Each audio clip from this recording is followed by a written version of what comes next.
हरे कृष्णा, राधे राधे। हम सभी साधक परम पूज्य धर्म सम्राट स्वामी करपात्री जी महाराज का जीवन परिचय श्रवण कर रहे हैं। आजकल लोगों की धर्म कर्म से आस्था उठ गई है। धर्मात्मा दुखी और पापी सुखी देखे जाते हैं। अतः आज का मनुष्य धर्म को कार्यों का बाधक मानता है। यही शंका महाभारत के वन पर्व में द्रौपदी जी ने धर्मराज से की थी। पूज्यपाद स्वामी जी यदा कदा इस प्रसंग को सुनाया करते थे। वन के दुखों से संतप्त द्रौपदी ने धर्मराज से कहा, देव, आपको धर्म बहुत प्रिय है। आपका धन, राज्य, पत्नी, बंधु तथा जीवन सब कुछ धर्मार्थ ही है। मैंने तो सुना था कि राजा धर्म की रक्षा करता है, किंतु मैं यहाँ विपरीत देख रही हूँ। जैसे छाया पुरुष का अनुगमन करती है, वैसे ही आपकी बुद्धि भी धर्म का अनुगमन करती है। आपने छोटे बड़े किसी का भी अपमान नहीं किया। संपूर्ण भूमंडल का साम्राज्य प्राप्त होने पर भी आपको अभिमान नहीं हुआ। आपके द्वारा देव, पितृ, मनुष्यों का विधिवत पूजन सम्मान होता रहा। फिर भी आप पर विपत्ति क्यों आई? आप परम धर्मात्मा होकर भी दुखी कैसे? आपकी विपत्ति तथा दुर्योधन की संपत्ति देखकर मेरे मन में विधाता के प्रति घृणा उत्पन्न होती है। निरंतर अधर्म करने वाले दुर्योधन को वैभव क्यों प्राप्त हुआ? यदि किया गया कर्म कर्ता को फल देता है तो ईश्वर को भी फल मिलना चाहिए। यदि वह ईश्वरत्व के प्रभाव से बच जाता है तो बल की प्रधानता रही। दुर्बल की देव भी सहायता नहीं करता। द्रौपदी के वचन सुनकर युधिष्ठिर जी ने कहा, देवी, यद्यपि तुम्हारा वचन विचित्र है, तथापि नास्तिकता से भरे हैं। हम कर्म के फल की इच्छा से धर्म नहीं करते, कर्तव्य बुद्धि से यज्ञ, तप, दान आदि करते हैं। मैं गृहस्थ धर्म का यथाशक्ति पालन करता हूँ।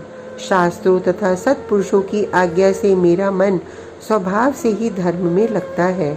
जो फलेच्छा से धर्म करता है वे वेदज्ञों द्वारा प्रशंसनीय नहीं है। जो धर्म में संदेह करता है वह नास्तिक और अपवित्र है। रानी, मैं वेद के प्रमाण से कहता हूँ कि तुम धर्म पर संदेह मत करो। धर्म पर संदेह करने वाला पशु पक्षियों का जन्म पाता है। वेदज्ञ धर्मात्मा बालक भी वृद्धवत आदरणीय है। धर्मशास्त्र का उल्लंघन या संदेह करने वाला डकैतों से भी गया गुजरा है। क्या तुम धर्म का प्रत्यक्ष फल नहीं देखती? धर्म के प्रभाव से मार्कंडेय, व्यास, वशिष्ठ, मैत्रेय, नारद, लोमश आदि ऋषि चिरंजीवी तथा दिव्य ज्ञान संपन्न हो गए।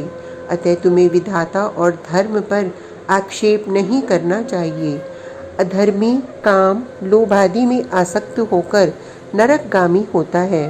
शास्त्राज्ञा न मानने वाला किसी जन्म में भी शांति नहीं प्राप्त कर सकता।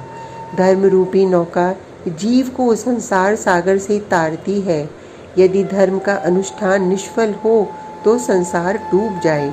क्या तुम प्रत्यक्ष नहीं देखती कि तुम्हारे पिता द्वारा धर्म का अनुष्ठान करने से ही तुम्हारी तथा दृष्टद्युम्न की उत्पत्ति हुई थी। कर्मणाम फलम आस्ति ही तथैव अधर्म शाश्वतम ब्रह्मा प्रोवाच पुत्राणाम यद दृष्टिवेदः कश्यपः। ब्रह्मा जी ने अपने कश्यप आदि पुत्रों से कहा, जैसे कर्मों का फल इस लोक में मिलता है, वैसे ही धर्म का भी फल अविनाशी है। जैसे कार्तिक में बोया हुआ बीज तत्काल फल नहीं देता, चैत्र में देता है। चैत्र का बीज कालांतर में फल देता है, वैसे ही धर्म का फल भी कालांतर में मिलता है। जो मनुष्य धर्म का अनुष्ठान करते हुए भी दुखी है, वह पिछले पाप कर्मों के फल को भोगता है। जो पापी पाप करता हुआ भी सुखी है, वह पिछले पुण्य कर्मों से सुखी है।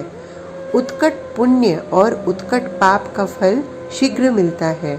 मंद पाप और मंद पुण्य का फल विलंब से मिलता है। जैसे जितनी भूमि लीपने के लिए जितना जल चाहिए, उससे कम जल से यदि भूमि लीपना चाहे तो भूमि नहीं लीपी जा सकती, वैसे ही थोड़े सत्कर्मों से महापापों की निवृत्ति नहीं हो सकती।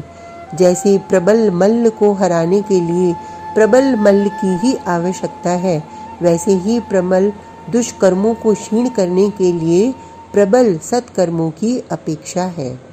आज का प्रसंग इतना ही। कल तक के लिए हरे कृष्णा, राधे राधे।